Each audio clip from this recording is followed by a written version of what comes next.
Hola, buenas tardes, buenos días para Iberoamérica.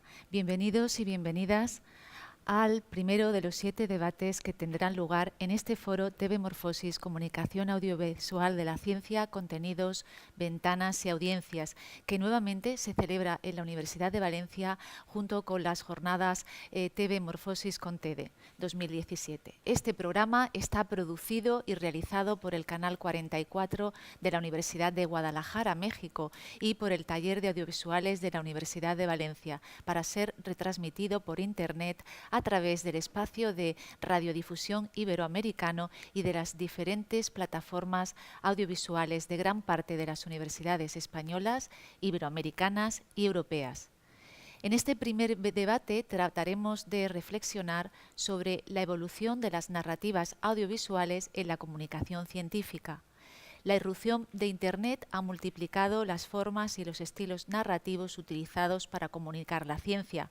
Actualmente, numerosas instituciones científicas, académicas o investigadoras utilizan la narrativa transmedia para mostrar los resultados de sus investigaciones. Este debate se centra, pues, en conocer cómo se articulan estos nuevos modos narrativos y qué tipo de relación tratan de establecer con las audiencias. En definitiva, subyace una pregunta de carácter transversal. ¿Cómo articulamos la narrativa transmedia como forma de expresión para comunicar la ciencia? Para profundizar en estas cuestiones nos acompañan Joy Davis, que viene desde la Universidad de Otago, Nueva Zelanda. Bienvenido, buenas tardes, buenos días para Iberoamérica. Viene también Ángel Figueroa, de la UNAM de México. Buenos días, buenas tardes. Buenas tardes. Arnau Gifreu, que viene de la Escuela Universitaria ERAM, de la Universidad de Girona. Buenas tardes, buenos días. Bien, pues a continuación vamos a conocer las biografías de nuestros 3 invitados.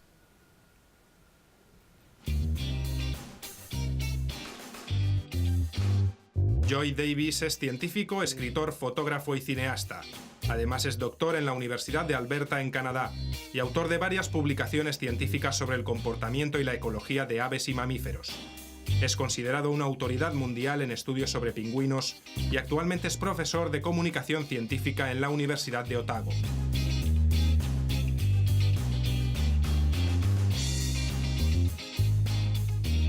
Ángel Figueroa Perea es licenciado en Comunicación Social y máster en Ciencias Políticas. Es docente en distintas universidades de México.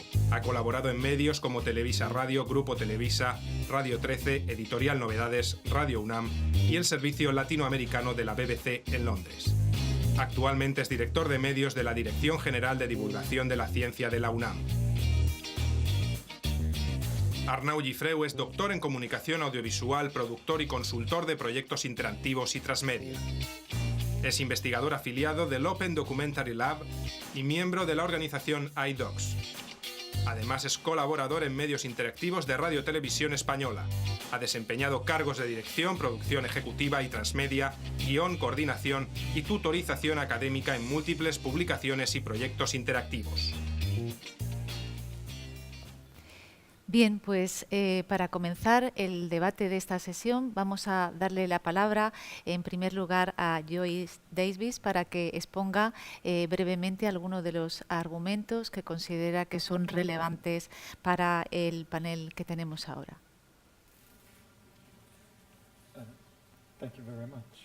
Muchas gracias.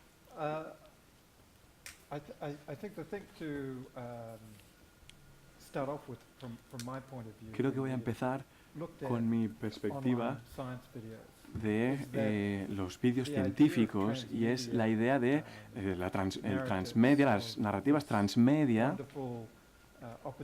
que son una oportunidad excelente proporcionada por Internet para tener un amplio abanico de opciones de comunicación con el público y que no se ha materializado como queríamos que se materializaría. Desde mi punto de vista, desde los vídeos científicos, hemos observado que seguimos recurriendo a la narrativa expositiva tradicional. Y lo que me resulta más perturbador, dadas las oportunidades que brinda Internet, es que, por ejemplo, la narrativa y otros aspectos han sido sustituidos por contenidos generados por el usuario.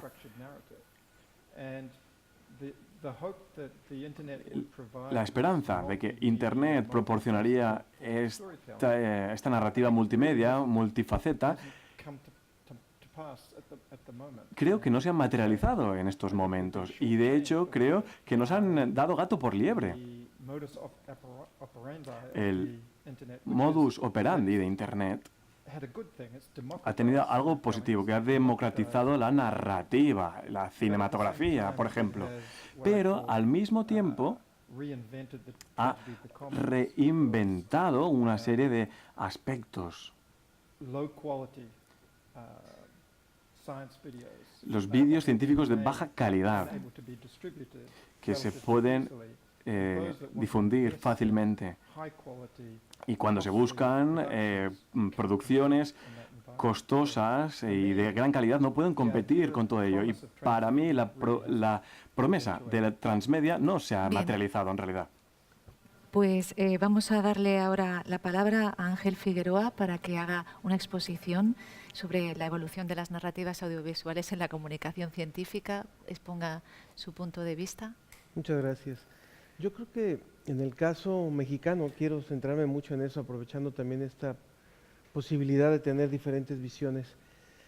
No podemos mantenernos ajenos a una realidad que es el número de personas que realmente tienen acceso a Internet y el tipo de consumo que hacen estas personas del Internet en países como lo es México.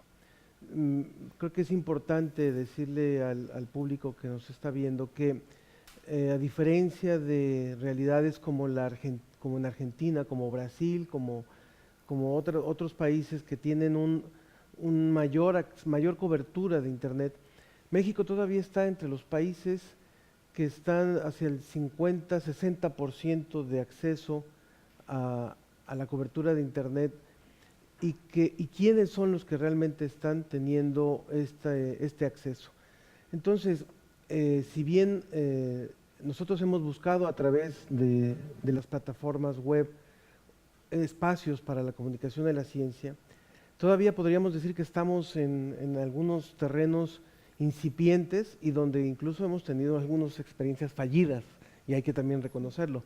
Experiencias que nos han permitido darnos cuenta de que el uso que le da el mexicano principalmente a la búsqueda en espacios web está relacionado con la comunicación, con el chat, con la consulta de correos, y donde la búsqueda de información o de información específica, como podría ser el contenido de comunicación de la ciencia, es todavía mínimo. Entonces, en ese sentido, nosotros hemos apostado mucho más a que, si bien estamos desarrollando productos que tienen la intención de atraer, y esto incluso adecuándonos a los tiempos, por ejemplo, que nos marcan los modelos tipo Playground o algunos videos de formato muy corto, nunca se quedan solamente ahí, o nunca creemos que es suficiente dejarlos solamente ahí, sino que tenemos que buscar que de alguna manera vayan ligados a otro producto, a un producto a lo mejor impreso, a otro producto posiblemente también dentro de la misma web, o a un portal que incluso desarrollamos ya desde hace algunos años, pero sí tenemos que ser muy realistas en el sentido de quiénes están accediendo a esos materiales, y cómo, si bien es una población que va principalmente entre los 15, 18 años hacia los 34 años, que son los principales consumidores de ese tipo de materiales, todavía no ha habido una penetración profunda en países como México. Creo que la gran oportunidad que tenemos ahora, y es donde realmente la tecnología nos alcanzó, pues es el poder entender, no solamente en la construcción de nuevas narrativas, el cómo aprovechar lo que el medio me está marcando, sino nos hemos preocupado mucho en entender cuáles son las características de la población concreta de nuestro país, y es cuando nos hemos metido muy a fondo a analizar los índices de pobreza, los índices de educación que no rebasan los 7 años de formación, por ejemplo en el caso mexicano, el tipo de creencias, el tipo de creencias incluso religiosas, el tipo de lectura que realmente hacen los mexicanos, para poder estar realmente en el contexto de lo que queremos producir y de lo que queremos ofrecer como comunicación de la ciencia a través de las plataformas web. De acuerdo. Pues tiene ahora la palabra para hacer su exposición Arnau, Arnau Gifreu, que viene de la Universidad de Girona. Exponga también brevemente. Gracias. Yo, estoy de acuerdo de que estamos delante de un consumo que es básicamente de jóvenes formatos cortos, y básicamente lo que me gusta introducir a mí es un poco el ámbito en que yo investigo, que es el ámbito básicamente de la no ficción, el ámbito de lo real, pero sobre todo la no ficción interactiva y transmedia. En este caso, yo creo que no ha sido aprovechado el potencial de estas narrativas aún, queda mucho por descubrir. Estamos en días tempranos, llevamos básicamente 30 años o 40 de desarrollo interactivo, llevamos 120 años que pesan mucho de cine, y diría básicamente que esto, de alguna manera, en el consumo se traduce en que estamos muy acostumbrados a formatos lineales. Sin embargo, yo creo que la no ficción interactiva y transmedia, traducida a formatos y géneros mayores como documental, periodismo, educación, museos, ensayos, teatro factual y géneros menores, yo creo que tiene que decir mucho a esa receta original que se mueve en torno a lo que está consolidado, que es el audiovisual. Entonces, alrededor de ese audiovisual, yo creo que como diferentes satélites, ¿no?, como patas de un pulpo, se pueden ir construyendo diferentes plataformas, y eso lo estamos viendo a nivel de la ciencia. Por ejemplo, pues sí, uno se investiga, le toca leer libros, ¿no?, por un lado, pero nos damos cuenta que los jóvenes, y yo mismo, aprendo mucho más a través de documentales de todo tipo, científicos, y no solamente a nivel de leer, sino de ver. Yo soy una persona que tenemos una serie de hábitos, y hay gente que le entra más la información leída, otra gente que es escrita, otra gente que es básicamente audiovisual, otra gente que es movilidad, y hay diferentes tipos de consumo. Entonces se ve, bueno, a mí el saber me entra por los ojos y me entra por lo audiovisual. Por tanto, yo aprendo la ciencia a través de los documentales, que son mi gran pasión. En el caso del periodismo también vemos, por ejemplo, cómo el tema de periodismo de datos, cómo traducir básicamente el Big Data o las infografías o la visualización de datos, responde a ordenar un caos de información para que el usuario llano, el usuario normal, la persona normal que no tiene una especialidad técnica en determinadas cosas muy complejas de entender, pueda entender ciertas cosas de manera fácil, y por eso grandes rotativos como New York Times o The Guardian ya utilizan mucho este tipo de formativo. Entonces nos damos cuenta como la no ficción interactiva y transmedia se va entrando en esta esfera, pero estoy de acuerdo que aún queda mucho terreno por recorrer y que hay que ver en los próximos años cómo el transmedia penetra, o si lo llamamos de otra manera, porque cada X años parece que nos vienen las ganas de llamar las cosas de maneras nuevas, ¿no? De momento se llama transmedia, lleva varios años que se llama así, ya veremos cómo se llamará de aquí a una década. De acuerdo. Quisiera recordarle a nuestros usuarios, a los que están viendo esta retransmisión, que pueden también escribir a través de Twitter las preguntas, bien a cada uno de los participantes del panel, o preguntas generales con respecto a esta sesión sobre evolución de las narrativas audiovisuales en la comunicación científica. Ahora vamos a iniciar ya la sesión propiamente interactiva entre todos, y vamos a ver uno de los aspectos que creo que en las tres intervenciones ha tenido relevancia, es el aspecto del público, de la audiencia. Los tres han citado la audiencia, esa audiencia que parece que va modificando y que va teniendo unas necesidades distintas con el paso del tiempo, y por lo que quiero o he podido entender en las tres intervenciones, hay que diferenciar a esas audiencias dentro de códigos de países, lenguas. Quisiera que sobre esta aproximación me dieran o intervinieran cada uno con, digamos, su posición al respecto. Bien, sí. Sí, creo que está muy bien que menciones el tema de la audiencia, porque es algo que debatiría con mi compañero en cuanto a la interactividad que nos prometió la transmedia. No viene del formato en sí mismo, sino de la interactividad con los vídeos científicos online en términos generales. Estamos hablando de la interacción que sucede entre las personas, las audiencias, las redes sociales que están integradas en distintas plataformas. Y esto es lo que considero que es la interactividad. Y es integrar la interactividad en la narrativa. ¿Alguna cuestión Sí. más que añadir? Bueno, yo quisiera insistir también en esta Yes, parte I like que to mencionas, insist in this. que posiblemente en la producción de materiales de comunicación de la ciencia, en donde muchas de las estrategias de comunicación de la ciencia se han establecido para difundir el conocimiento que se va generando en las instituciones, como son las universidades, por ejemplo. El público ha sido el último al que hemos investigado. Yo pienso que muchas veces esta comunicación parte del interés de la institución que dice quiero informar acerca de las nuevas investigaciones, las nuevas publicaciones, y porque yo considero que eso es relevante.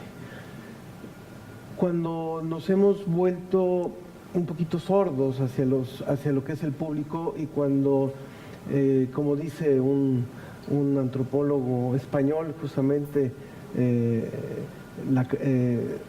que es el tener que buscar, ponernos más en un modo de escucha hacia los públicos, entender en qué anda el público, en qué anda ese que está del otro lado de la pantalla, del otro lado del micrófono de nuestras emisoras radiofónicas, que está del otro lado de la web, entender su día a día, entender las necesidades básicas en las que está, y ponernos como ejemplo quienes no están involucrados en esto, o sea, en la gente que está trabajando afuera de este edificio, en esta universidad, la gente que está en la recepción de la residencia de alumnos o de profesores. ¿Qué está pensando sobre la ciencia? O cuando entra a internet, ¿realmente está buscando la ciencia? No está buscando la ciencia, está buscando cómo comunicarse con el amigo, con la novia, y está buscando cómo resolver su día a día. Y si bien yo creo que la comunicación de la ciencia no solamente abarca cuestiones estrictamente pragmáticas, de ciencia aplicada, sí tenemos que partir mucho de los intereses de quien es nuestro interlocutor. Y esto yo lo llevo a la narrativa, lo llevo a lo que son los contenidos, lo llevo a lo que es la forma de transmitirlos y qué ciencia vamos a comunicar. A mí me gustaría, bueno, creo que es un punto en el que vale mucho la pena repensar, porque ciertamente la chica que nos atiende en el comedor no está pensando en la teoría de cuerdas. No. Entonces creo que tenemos que ver cuál es su vida cotidiana y cómo le podemos acercar la ciencia, ¿no? Si no se vuelve un monólogo. Sí. Arnau Gifré. En relación a la interactividad, Sí. Yo creo que hay varios problemas en general, pero también sobre todo aplicado a la ciencia, ¿no? En realidad, aquí yo creo que actualmente estamos viendo como un doble patrón. Habría un patrón que es el vídeo corto, que es un patrón que se está imponiendo mucho, porque es un patrón que las televisiones, las instituciones están luchando contra básicamente jóvenes que ven formatos cortos, y ahí la interactividad tiene un problema porque no puede ser muy integrada, digamos. Y después, básicamente, la interactividad de proyectos de ciencia, que es costosa, básicamente, para mí, tiene como 4 problemas básicos, ¿no? Tiene muchos, creo, pero también tiene muchas cosas buenas. Pero aquí nos estamos focalizando también en ver un poco por qué no avanza, por qué no progresa acorde con los productos de la ciencia, ¿no? Para transmitir la ciencia como la comunicación audiovisual. Un primer problema sería el tema del autor, el tema de la autoría, el rol del autor. No es lo mismo ser pasivo que ser activo, y a veces cuesta tomar rienda, ¿no?, de ser activo. Evidentemente no es tan fácil financiar una cosa interactiva o transmedia hoy en día, el modelo de negocio no está nada claro, no hay un circuito consolidado como sí lo es a nivel audiovisual, por ejemplo. Después tendríamos que encontrar también lo que comentan los compañeros también, el tema de la audiencia, quién está mirando. ¿Por qué no hacemos primero un target? Cuando hay un estudio de usabilidad en cualquier interactivo, lo primero que se mira es a quién va dirigido. Si se coge una institución directamente y va a pagar dinero, no miran a quién está dirigido. Ya presuponen que son estudiantes, pero no tiene impacto. Y finalmente, un rol que creo que es cuarto y que se suma a estos 3 también, es el rol de la herencia digital. Es decir, cómo esto se va a preservar digitalmente. sin ir más allá, la mayoría de documentales interactivos actualmente, muchos de la ciencia, que para mí es un material educativo excelente, están hechos en Flash. Flash ha caído y es inaccesible. ¿Qué pasa con estas infraestructuras que a veces las televisiones quieren mostrar, pero vienen de un tercero, que si cae Flash o cae un tercero, no pueden llamar a esa página web y no se puede ver nunca más, porque estas cosas tienen caducidad. Eso es un gran problema también que el medio interactivo y transmedia tiene que afrontar y que en la cuestión de la ciencia hace que los productos sean, para mí, muy costosos. Y entonces hay esta especie como de balanza que se va realmente tirando hacia el lado, creo yo, de los formatos cortos, que es lo que básicamente instituciones y televisiones están actualmente financiando. Sí, yo tenía una cuestión que tenía que ver en la evolución de las narrativas audiovisuales en la ciencia.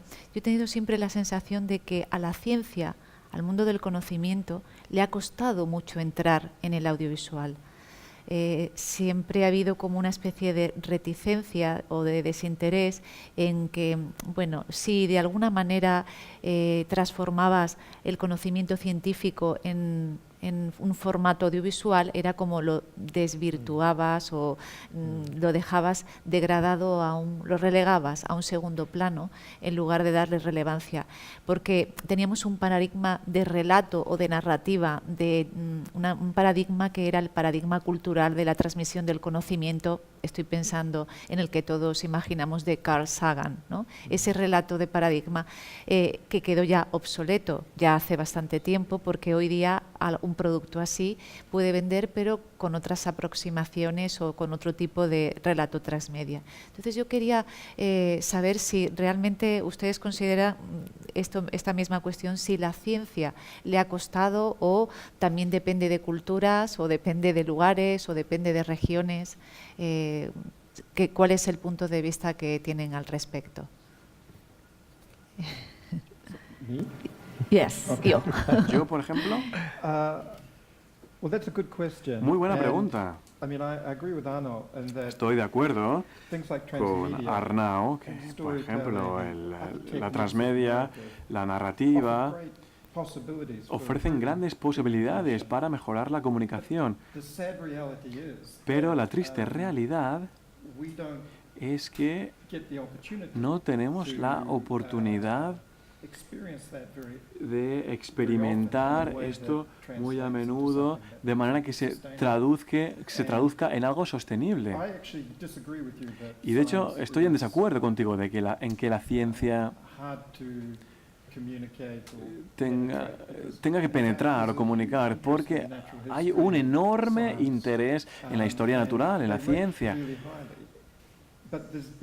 pero ha habido un tipo de formato que se ha aceptado, que es esta narrativa expositiva, que es, digamos, la palabra de Dios en cuanto hablamos de ciencia. Pero tiene por qué ser así para el aprendizaje o para comunicarse. Es lo que tradicionalmente asociamos con la ciencia y con los documentales científicos y los vídeos relacionados. Y como consecuencia hemos hecho un estudio y hemos observado que las personas creen que si tenemos una narrativa expositiva es más creíble, más válida que en contraposición a el contexto de la narrativa o el uso de transmedia. Puede que se sientan más comprometidos, más participativos, pueden aprender más del contenido, pero en realidad no van a pensar que puede ser tan válido, y por tanto hay una serie de dilemas en cuanto a estos tipos de narrativa. Tenemos un idioma, un lenguaje al que está acostumbrado la audiencia pública online. Si algo es científico, tiene un cierto estilo, que es este tipo de palabra de Dios expositivo. Y ahí sumaría a lo que I would like to es que, add. yo encuentro que a lo mejor ha habido esta reticencia en algunos casos, aunque también hay muy buenas experiencias y experiencias actuales sobre producción audiovisual, pero yo volvería al punto de finalmente la ciencia, cuando está en una plataforma como contenido en Internet, cuando está en una mesa de redacción, cuando está a través de cualquier medio, está compitiendo con muchos otros contenidos. Y creo que entender que se tiene que convertir en un contenido atractivo en cualquiera de los formatos que se establezca, y entender que, por ejemplo, escuchaba yo en una de las comunicaciones de esta mañana que se decía que en alguna universidad el público quería escuchar a los científicos, que los científicos hablaran sobre sus investigaciones. Y esto ha sido una constante en muchos formatos donde pareciera que lo que queremos es generar fans de la ciencia, ¿no? Devotos de la ciencia, pero creo que la mejor comunicación ha sido la que combina la experiencia de los científicos con la experiencia de los que saben comunicar. Y en ese sentido puede haber formatos más atractivos, puede haber formatos más arriesgados, que no falten al rigor científico, pero que entiendan las nuevas tendencias, los nuevos formatos, y tomar de los nuevos formatos lo que le convenga a la comunicación de la ciencia, no querer por fuerza adaptar cualquier tipo de formato a una comunicación que a lo mejor no lo vas a lograr. En algunos casos hemos experimentado en algunos bancos, por ejemplo, en la Ciudad de México y en varios estados del país, pudimos colocar unos materiales audiovisuales en las pantallas de los bancos, en lo que está uno esperando a poder pasar a la caja. Y nos dijeron, bueno, les vamos a dar 20 segundos. Dijimos, qué bueno, vamos a poder lograr una comunicación de la ciencia en 20 segundos. Puedes lograr una llamada, un guiño nada más, pero no es el formato tal vez, o sea, es estudiar mucho más los formatos y ver cuáles realmente se pueden adecuar a tener una comunicación óptima de la ciencia.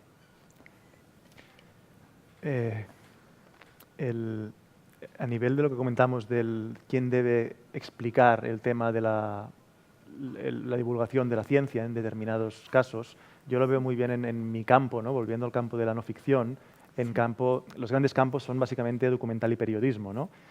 Cuando ha habido la conversión del medio audiovisual al medio interactivo digital 70-80, se ha empezado a discutir mucho, ¿no? Sobre básicamente por cómo puede ser que el documental, que tiene que ser contado por el documentalista, ¿no? La voz de Dios, como decía también, ¿no? A veces en según qué modalidades de Nichols, por ejemplo, o el periodismo ciudadano, ¿no? Que todo el mundo puede ser periodista ahora mismo, todo el mundo con tweets va informando. ¿Dónde está la figura del periodismo? Y no se ha perdido. Yo creo que se necesita más que nunca la figura de una persona que guíe, que es el que sabe, que es el científico. Por tanto, yo creo que ahí hay un miedo también irracional, interno, a evolucionar como especie y a explicar esto con muchas voces. Yo creo que hable mucha gente realmente lo que hace es enriquecer el diálogo, pero se percibe, y más en un mundo que evidentemente pues, se está volviendo por muchas cosas que pasan más y más conservador, aunque quizá deberíamos ir hacia el otro lado, pero vamos a un mundo más conservador, hay más miedo y el miedo hace que tengamos miedo a la voz de los otros, porque pueden descubrir cosas o pueden de alguna manera empezar a decir cosas que no estén de acuerdo, que no estemos de acuerdo con nosotros. Yo os voy a poner un ejemplo muy breve, porque siempre creo que es más divertido hablar también de estudios de caso y de ejemplos, que es... Tuve la oportunidad de trabajar con la Marató de TV3. La Marató de TV3 es una marató de una televisión que dura 12 horas, la hacemos en diciembre en Cataluña y recauda muchos fondos para enfermedades. En 2012, 2013, 2014 pude participar como codirector con Pere Arcas, que era el jefe de medios educativos del Departamento de Educativos de TV3, y con él codirigí 2 interactivos, uno en el 2013 de enfermedades neurodegenerativas y uno en 2014 sobre enfermedades del corazón. Trabajamos a nivel interactivo, creamos metáforas, pues en la cabeza la metáfora sería básicamente un laberinto de las neuronas. A nivel interactivo del corazón en 2014 fue un juego donde tenías que ir contestando preguntas y al final te sacabas un certificado, podía ser una eminencia médica o un aprendiz, y era muy divertido.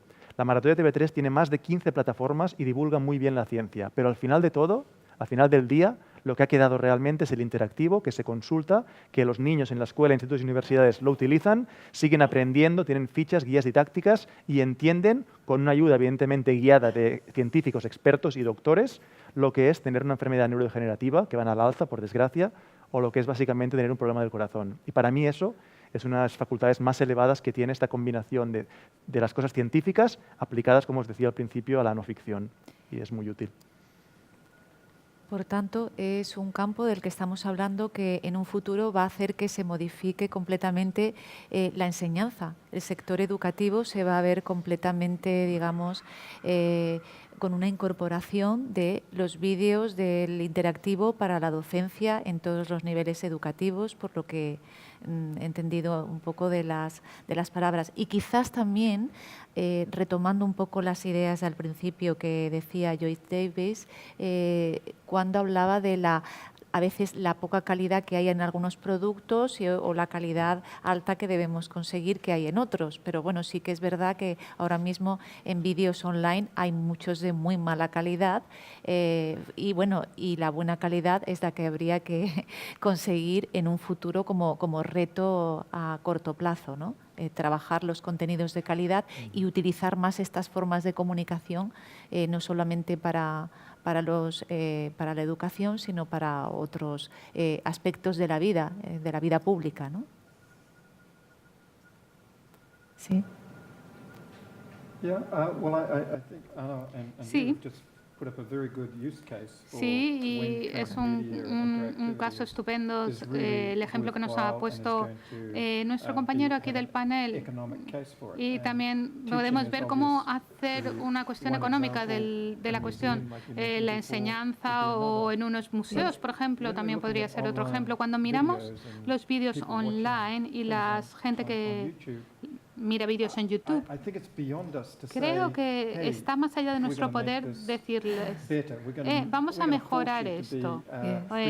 Tenéis que hacer unos vídeos de mejor calidad, youtubers, hacer el favor. Y creo que lo que pasa es que los productores reconocen cómo funcionan las cosas en los vídeos online y qué es lo que provoca su éxito. Entonces, mucho contenido del que se genera tiene una calidad muy pobre, pero se le ve muy auténtico, por lo tanto, tiene éxito. Entonces, hay que ver que es un poco extraño porque hay muchos vídeos que tienen éxito sin ninguna calidad y hacen lo mismo también con los vídeos online. Hacen algunos que deliberadamente parezcan rodados por amateurs para transmitir esta idea de autenticidad, que obviamente funciona bien para la audiencia. Así que quizá los productores nos gustaría decir, que si nosotros decimos hay que hacer vídeos de calidad, pero a lo mejor la audiencia no está diciéndonos esto. La audiencia nos dice lo que quiere y no podemos ignorarlo. También un elemento que creo que también es uno de los grandes retos, además de revisar la calidad de los materiales, revisar la calidad de las producciones, es poder contextualizar el conocimiento científico no como ha sido la tradición educativa, donde tienes cada una de las ciencias y tienes las matemáticas y tal cual como lo llevamos en la escuela, sino más en un sentido mucho más transversal del conocimiento. O sea, creo que ese es otro de los elementos que puede aportar una nueva forma de comunicar lo que nosotros queremos comunicar. Es no abstraerlo del resto del conocimiento, de la experiencia humana que es la vida cotidiana y poderlo integrar de una manera mucho más lúdica, mucho más integral al ciudadano de a pie. Entonces yo creo que tanto los formatos como el tipo de narrativa que queremos dar en el sentido de que el conocimiento científico no es un ente extraño, no es un ente ajeno, sino es parte de lo que nosotros somos y parte de cómo nosotros nos entendemos a nosotros mismos. Creo que es algo que también podría beneficiar mucho el tipo de interacción con los públicos. Sí, Arnau. Y yo iría básicamente a la base, a nivel científico, y no hablaría de las grandes entidades científicas, sino hablaría de gente que está empezando, digamos, gente que está investigando, gente que está haciendo básicamente tesis de maestrías, doctorales, etcétera. Yo les diría y les animaría a que intenten hacer una extensión transmedia de su tesis, ¿no? Que no sea realmente una cosa simplemente que se quede en un papel.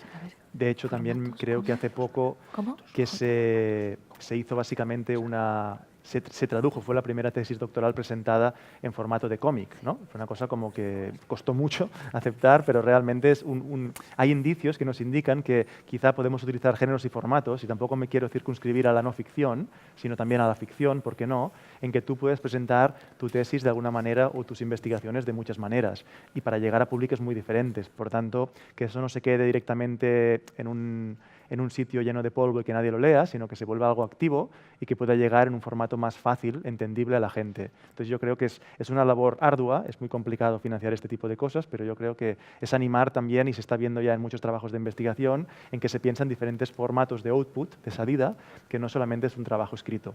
Es decir, muchas veces ya no hay ni trabajo escrito, se traduce en diferentes plataformas. Sí. Bien, pues tenemos bastantes preguntas que nos han llegado desde Twitter para nuestros invitados. La primera pregunta es de J.M. Ospinar, que dice que si los formatos como Big Bang Theory son adecuados para la divulgación científica.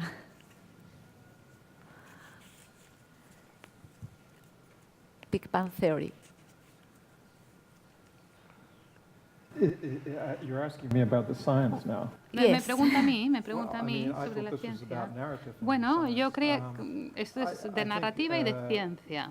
I'll put myself out there and say yes. Yo I think the evidence me voy a is quite aventurar y voy a strong decir que that sí. there's a Parece lot un of poco support una for that, respuesta un poco Big fuerte, Bang pero Theory. sí.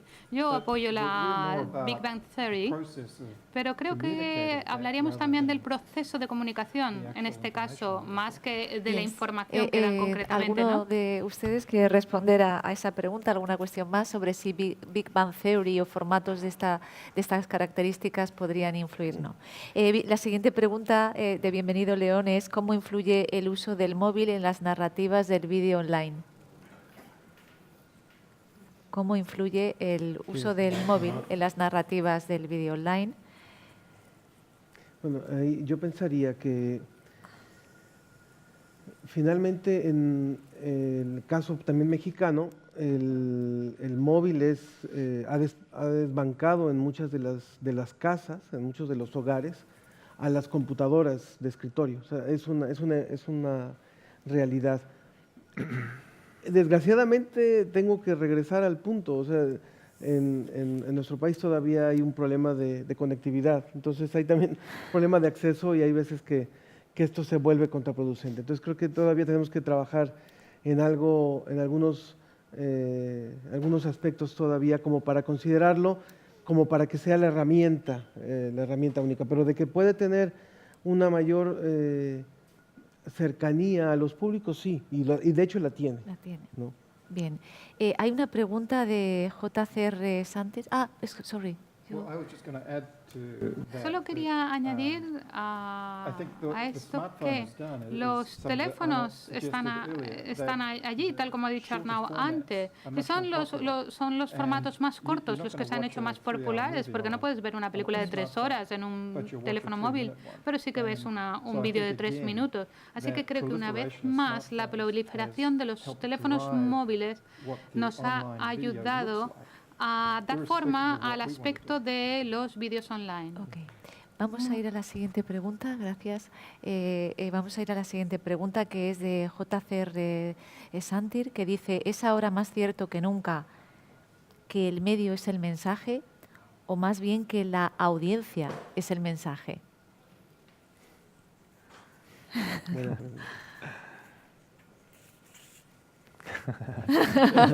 Toma. Por omisión, por omisión. Bueno, aquí ya entraremos tampoco en divagaciones sobre McLuhan y todo lo que Sí. él ya de alguna manera avanzó, que todo se cumple de alguna manera, de manera radical en los nuevos medios, ¿no? Básicamente. Pero yo creo que una de las cosas que básicamente tiene que superar este medio es perderle el miedo a que básicamente todo sea cifras, porque eso en televisión y en medios lineales está muy estudiado, el share, el rate, todo, y en medios interactivos somos muy ignorantes aún en sistemas de métrica.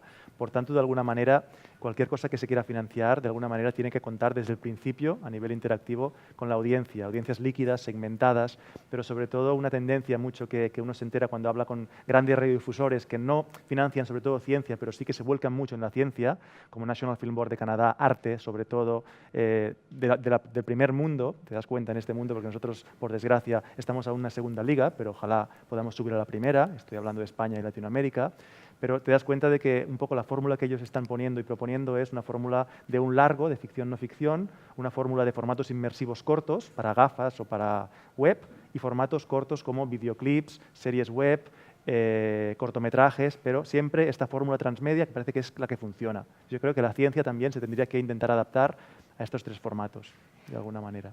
Gracias. La siguiente pregunta es de Mifir Hor, que dice si los formatos transmedias están al alcance de todos o incrementan la barrera digital, que va enlazada con la respuesta que acaba de decir ahora mismo Arnau. O sea, justamente si el transmedia está al alcance de todo o bien lo que hace es incrementar esa barrera digital. Ahora mismo, ¿cuál creen ustedes que esta es la situación?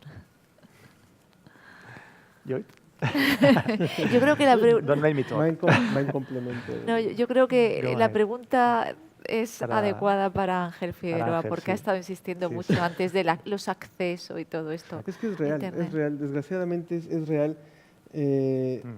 Nosotros tenemos una población que asiste todavía mucho a los cibercafés, aunque ha ido disminuyendo conforme ha ido incrementándose el número de smartphones, por ejemplo, entre la población. Pero sí vale la pena decir, bueno, en nuestro país todavía solo 6 de cada 10 tienen acceso a Internet. Y donde realmente sí hay todavía como gran problemática la lentitud, la velocidad de conectividad. Entonces, bueno, creo que tenemos que seguir apostando a eso y creo que finalmente también es una cultura la que estamos promoviendo y es una cultura la que la misma comercialización está fomentando de buscar estos accesos, pero yo creo que sí marca todavía una brecha, yo creo que sí marca esta distancia con este analfabetismo digital. Y bien, esta va a ser la última pregunta porque ya tenemos poco tiempo. Es de Yoraguer, que nos dice si ¿es el transmedia una estrategia solo para prosumidores? Muy interesante esta pregunta. ¿Es el transmedia una estrategia solo para prosumidores? ¿Quién rompe la brecha? Bueno, creo que la última pregunta era muy buena, hablando de la democratización y del acceso a los vídeos online, etcétera. Y creo que no hemos hablado de esto todavía, pero las cosas como la realidad aumentada, que desde luego están ocurriendo ya, los requisitos para la realidad aumentada ahora mismo son muy altos, para el hardware, desde luego específicamente. Así que veo que creará una diferencia entre los que tienen acceso y los que no. Y desde luego esto es una área de mejora también a la que se refieren estas dos preguntas. Pues, vamos a dejarlo ya aquí. Muchísimas gracias, Joy Davis, de la Universidad de Otago. Gracias por estar con nosotros. Ángel Figueroa, de la UNAM de México. Arnau Gifreu, de la Universidad de Girona. Gracias a los tres por las interesantes aportaciones y bueno, queríamos emplazarles a todos ustedes a que más o menos en 30 minutos pueden ver y también participar, como hemos dicho ya por Twitter, en el debate ¿Qué nos dicen las audiencias? Interesante debate también que tendremos tras la pausa. Muchas gracias a todos.